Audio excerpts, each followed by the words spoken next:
Subscribe करें, bell के निशान को दबाएं ये कैसे की वीडियो सबसे पहले देखने के लिए।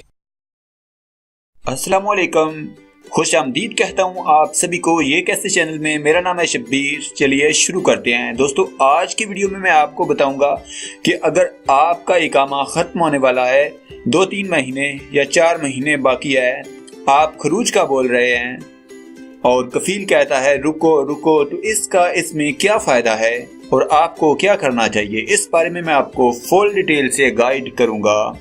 लेकिन उससे पहले फ्रेंड्स, मेरी आपसे एक रिक्वेस्ट है कि अगर आपने हमारे इस चैनल को सब्सक्राइब नहीं किया है तो प्लीज़ वीडियो के नीचे आपको रेड कलर का सब्सक्राइब बटन मिल रहा होगा, आप वहां पर क्लिक करके इसे सब्सक्राइब कर लीजिए और साथ में एक बेल का निशान होगा, उस पर भी क्लिक कर दीजिए। या फिर अगर आप YouTube पर सर्च कीजिए ये कैसे और आपके सामने हमारा चैनल आ जाएगा और वीडियो पर क्लिक करके आप अपनी पसंद की वीडियोस देख सकते हैं। इस वीडियो को अभी लाइक कर दीजिए, मैं आपको 20 लाइक का टारगेट देता हूँ, छोटा सा टारगेट है फ्रेंड्स, पूरा कर दीजिए। चलिए बढ़ते हैं वीडियो की जानब।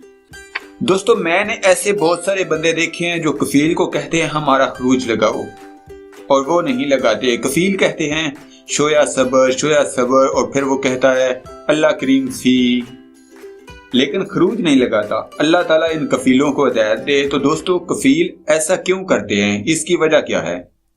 कफीलों की ये कोशिश होती है कि आपका इकामा एक्सपायर हो, क्योंकि एक्सपायर इकामा में खरूज तो लगेगा नहीं। आप कफील को बोलेंगे खरूज लगाओ, वो कहेगा आपका इकामा एक्सपायर है, मैं न्यू कराता हूँ, और फिर आपका खरूज लगेगा और आपसे काम दबा के लेता रहेगा।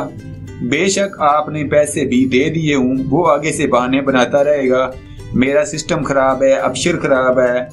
इस तरह हो सकता है आपसे 1 साल भी लगवा ले। फ्रेंड्स, आप इंतजार मत करें। कफील इकामा एक्सपायर होने का इंतजार करते हैं। इकामा एक्सपायर होने के बाद आपसे मर्जी के पैसे ले और आपको जलील और रुसवा करे और आपसे दबा के काम ले, क्योंकि इससे पता है जब इकामा एक्सपायर हो गया तो ये बंदा कुछ नहीं करेगा, इकामा लगवाने के लालच में काम भी करेगा।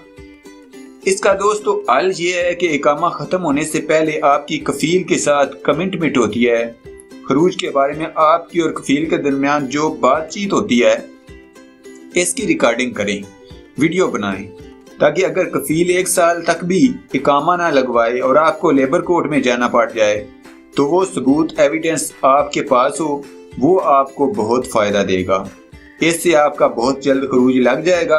दूसरा ये है कि अगर आप कफील से जान छुड़ा कर जाना चाहते हैं, कोई एजेंट आपको मिल रहा है जो कम पैसों में आपको भिजवा रहा है, इकामा एक्सपायर होने के बावजूद भी 2-3 हज़ार में आपको भेज रहा है और कफील आपसे इकामे के 7-8 हज़ार मांग रहा है, तो फिर मेरे ख्याल में एजेंट को 2-3 हज़ार दे देने ही बेहतर है। तो आपको कफील का इंतजार नहीं करना चाहिए, आपको एजेंट के थ्रू चले जाना चाहिए। हमारी मजीद वीडियोस और अपडेट्स के लिए अभी सब्सक्राइब कीजिए और देखते रहिए ये कैसे।